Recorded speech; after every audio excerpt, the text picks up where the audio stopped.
We're gonna make homemade gnocchi. It is very easy, a great pasta to have with any kind of sauce on it, whatever. So what I love to do is take my garden veggies and mix them with equal parts flour. So I've cooked this squash. All you have to do, by the way, with squash is stab it a few times like a baked potato and just throw it in the oven. I put it in a pan in case it seeps, but you just cook it until you stab it and it's tender, like this one. And I've started to cut the skin off the outside, as you can see, because this one was cooked.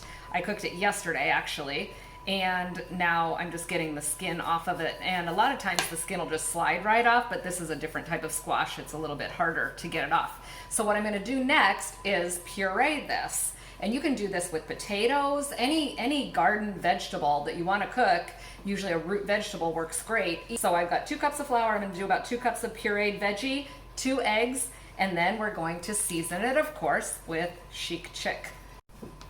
So I'm cutting the skin off of this. I'm going to cut it open too, and I'll get these seeds out with a spoon. I'm going to scoop the seeds out easily. And it's nice when it's cooled because you don't waste as much squash. A lot of times you can just keep scooping and get more seeds, and you end up taking a lot of the good squash with them. So this one's ready to be pureed. So I've got my squash in my blender. I'm going to put the 2 eggs in here because it'll just make it blend easier. Nice little, my little chicken eggs. And this will just add some liquid to it, so it's easier to blend up. So we've got our pureed eggs and squash in here, and I'm going to scoop it in with the flour, and it'll go in the bowl. And then what we'll add is the chic chick. It'll take half a packet, because again, remember we have 2 equal parts, 2 cups flour, 2 cups of squash, 2 eggs, and then we'll do half a packet. And this will make quite a bit of gnocchi. It'll serve probably more than 4, but depends on how big of eaters you've got. I've got some big eaters sometimes.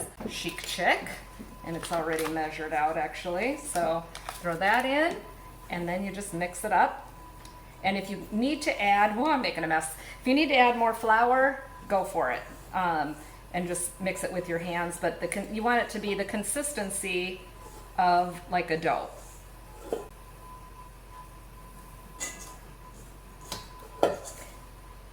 So then as we mix this, I want to talk about the water a little bit. What you want to do with pasta water is liberally salt it. Put at least a tablespoon in, because that not only flavors the pasta as it cooks, not that this is going to need a lot more flavor, it's really good with the packet, but it'll also keep consistent temperature as it cooks.